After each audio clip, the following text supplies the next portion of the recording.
Бәріне сәлем. Мен бүгін сіздерге осындай үй жағдайында жасалатын, дәмді және керемет болып көтерілетін нандардың оңай рецептісін ұсынатын боламын.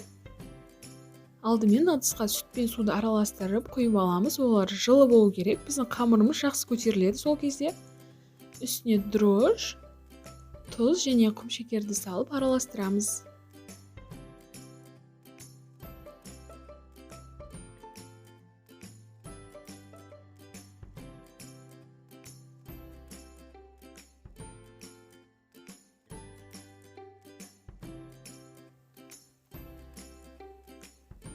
Осыдан кейін үстіне сұйық майды қосамыз.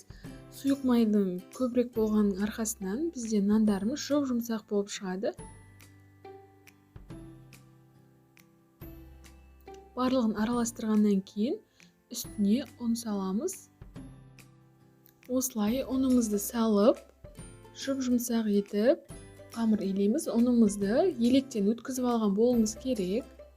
Осылай жұп-жұмсақ етіп қолмен қамыр илеп аламыз.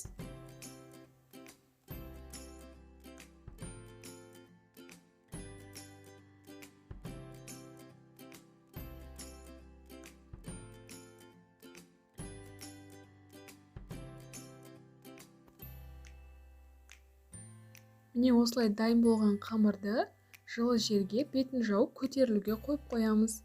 Енді кезекте біз нанды пісіретін ыдысымызды майлап аламыз, асты жабысып қалмас үшін. Өздеріңіз кез келген формада пісірулеріңізге болады.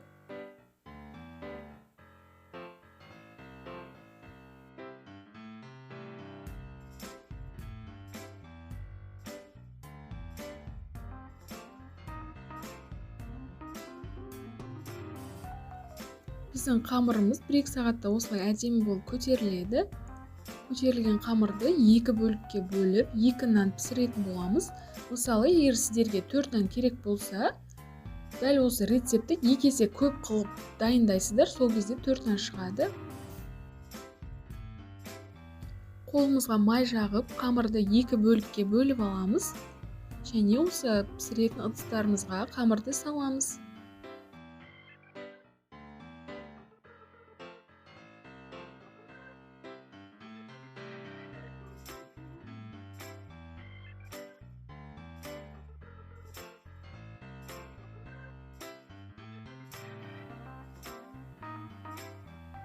Енді осы қамырды қолымызға май жағып алып, жақсылап формасын келтіріп, жайып шығамыз қолымызбен. Өзіңіз өрнектер келтіріп, әдемілеп, өз қалауыңызша жайып шығасыз.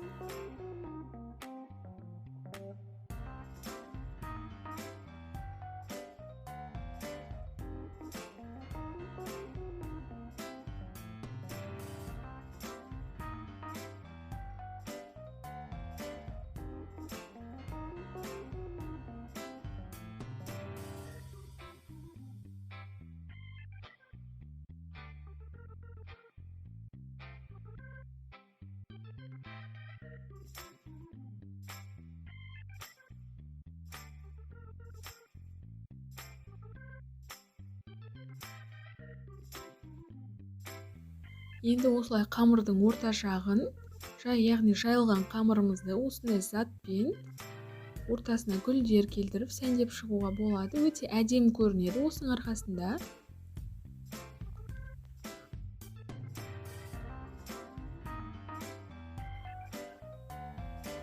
Келесі дәл осылай қолыңызбен қамырдың қалың шетін, яғни жан жағын да әсемдеп шығыңыздар. Сол кезде өте әдемі болады нанымыз.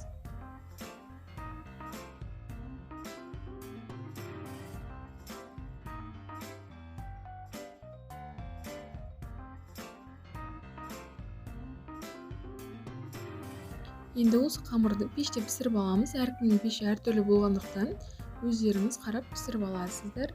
Осылай піскен нанымыздың бетіне жұмсақ сары майды жағып шығамыз. Бұл да өздеріңіздің қалауларыңыз бойынша.